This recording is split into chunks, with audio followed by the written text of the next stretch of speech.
మనకు తెలియక ఏ పద్ధతిలో ఇలా మనం ఇర్రెస్పెక్ట్గా మాట్లాడు చాలా గౌరవం. ఇప్పుడు ఎప్పుడైనా ప్రపంచంలో ఏ గుళ్ళో అయినా ఆయుధాలు దొరుకుతాయా?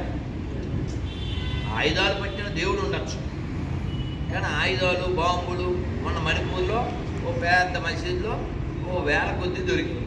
అలా రిపీటెడ్గా మనం గత 75 ఏళ్ళుగా మన దేశంలో చూస్తున్నాం. అలాగే పల్నా చర్చిలో ఇలా, పల్నా చర్చిలో ఇలాగ. కానీ దేవాలయం క్రైమ్కి సంబంధించింది కాదు. దేవాలయం ఆధ్యాత్మికతకి సంబంధించింది, ప్రశాంతతకి సంబంధించింది. మనకి తెలియక దేవాలయాన్ని, మసీదుని, చర్చిని ఒకే ఘాట్ని కడుతుంటాం. తప్పు కదా, తప్పు కదా. ఎందుకని? దేవాలయం వలన ప్రజలకి మనశ్శాంతి వస్తుంది, గవర్నమెంట్కి మనీశాంతి వస్తుంది. ఎలా ఏర్పడుతుందా దగ్గర? ప్రజలకి మనశ్శాంతి, గవర్నమెంట్ ఆఫ్ తెలంగాణకి, గవర్నమెంట్ ఆఫ్ ఆంధ్రాకి, గవర్నమెంట్ ఆఫ్ తమిళనాడుకి, గవర్నమెంట్ ఆఫ్ కర్ణాటకకి, గవర్నమెంట్ ఆఫ్ కేరళకి ఏమొస్తుంది? మనీశాంతి. మన గుళ్ళల్లో సొమ్ము పట్టుకెళ్తారు, కానీ దురదృష్టం ఏంటంటే మన మీదే ఎక్కి తొక్కుతారు. మనకి టికెట్లు పెడతారు, మన ఇక్కట్లు పెడతారు. ఎందుకు? మనకి పౌరుషం లేకపోవడం. పౌరుషం ఉన్నవాడు మాత్రమే తన జాతిని రక్షించుకోగలరు. మీరు సినిమాల్లో మన వాళ్ళు అనబడే వాళ్ళు మన ధర్మాన్ని హేళన చేస్తే మనం ఆ సినిమాలు చూస్తుంటాం. ఇప్పుడు పీకే సినిమా గుర్తుందా మీకు?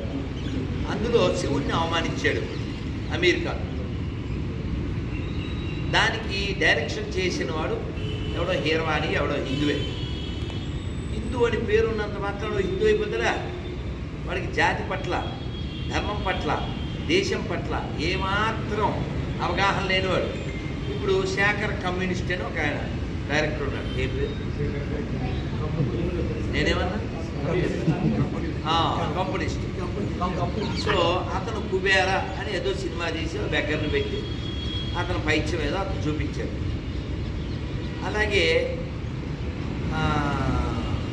వాడెవడో ఈ వసంతాలని సినిమా తీసి అందులో వాడు పైత్యం చూపించాడు.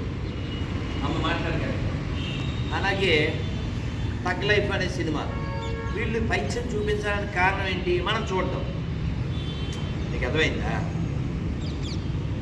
మన వాళ్ళు మనకేం చెప్తారంటే, ఏదన్నా మనం రియాక్ట్ అయితే సినిమాలో చూడాలి అంటాడు. అప్పుడు మనం వాటి నోరు ముగించడానికి ఏం చెప్పాలి? ఇస్లాం మీదో, క్రైస్తవం మీదో సినిమా తీసి ఇదే మాట చెప్పాలి. ఏ మాట? అప్పుడు చెప్తాడు వాడు. అప్పుడు ఏమంటాడంటే మనోభావాలు అంటాడు. మనోభావాలు ఎవరికి లేవు? ముస్లింలకి, క్రైస్తవులకి ఉన్నాయి, హిందువులకు లేవా? ఇప్పుడు ప్రపంచంలో ఈ ఫర్ ఎడ్యుకేషన్ మనకు తెలుసు, కానీ ఈ రెండు ఎడారి మతాలకి ఏం తెలుసు? ఈ ఫర్ ఎన్క్రోచ్, కబ్జా. కబ్జా, ఆక్రమించు రాజా. పూర్వం సినిమా పేరు అనుభవించు రాజా. లేకపోతే ఇప్పుడు మనము భగవంతుడిని, రాముడిని ఇక్కడ మొక్కుతున్నాం, అక్కడ జగన్నాథుని మొక్కుతున్నాం. ఆ రాముడి యొక్క ముఖంలో కానీ, జగన్నాథుడి ముఖంలో కానీ, కృష్ణుడి ముఖంలో కానీ మనం ఆ నవ్వుతో ఉండేటువంటి ఆ లైవ్లీనెస్ చూస్తాం. కానీ మీరు దర్గాకి వెళ్తే ఏముంటుంది? ఇప్పుడే ఒకటి దాటి వచ్చాము, అది పడుకోబెట్టిన సేవ. దర్గా అంటే పడుకోబెట్టిన సేవ, మసీద్ అంటే నిలబెట్టిన సేవ. సారీ, చర్చ్ అంటే నిలబెట్టిన సేవ. చర్చిలో నిలబెట్టిన సేవ ఉంటుంది. మసీదు దాని పేరు దర్గా, దర్గాలో పడుకోబెట్టిన సేవ ఉంటుంది.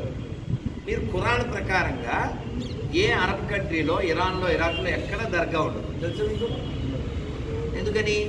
ఇక్కడ ఎందుకు దర్గాలు పెట్టారంటే మన వాళ్ళకి దేన్నైనా మొక్కే అలవాటు ఉంది కాబట్టి, ఖాళీ జాగాలో వాళ్ళు దేవుడు ఎక్కడో ఉంటాడు, ఆయనకు రూపం లేదు అట్లా చెప్తే వినరు. కాబట్టి మన వాళ్ళని మాయ చేయడానికి పీర్ల పండగని, దర్గా అని, లేకపోతే ఏది రాయలసీమలో ఏది సామంటారు ఇంకా పేరుందబ్బా, పేరుంది కర్నూలు జిల్లాలో, అనంతపురం జిల్లాలో. మనం అది అచ్చం ఆ పేరు స్వామి అని యాడ్ చేస్తాం ఇలా. అది అచ్చం ఏదో హిందువుల పేరు లెక్కే ఉంటుంది. అలా ఎంతెందుకు ఇప్పుడు వెంకయ్యనాయుడు ఉన్నారా, వాళ్ళ నాయన పేరు ఏంటి తెలుసు,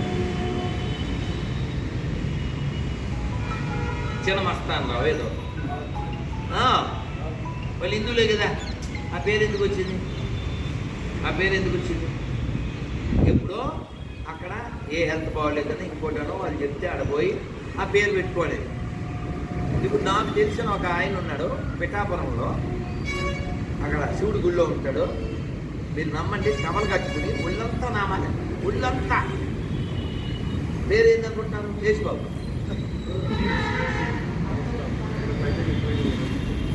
అతనికి ఆ పేరు ఎందుకు వచ్చిందంటే ఇతను కడుపులో అమ్మకి ఎవడో మాయ అంటే ఆ పేరు అంతే. అర్థమైందా? కాబట్టి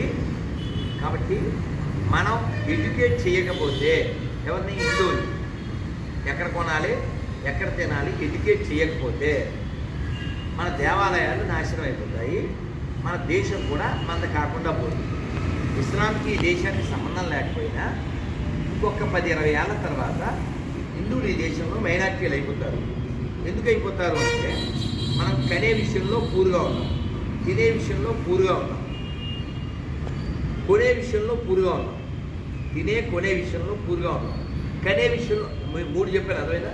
తినేది, కనేది, కొనేది, మూడింటిలో పూర్గా ఉన్నాం. మనం బలంగా లేము. ఇప్పుడు ఇక్కడ ఈ మహబూబ్ నగర్లో పాలమూరులో బట్టల షాప్ ఉంది, సిఎంఆర్ షాప్. ఆ బిల్డింగ్ ఎవరిది? సయీద్ బిల్డింగ్.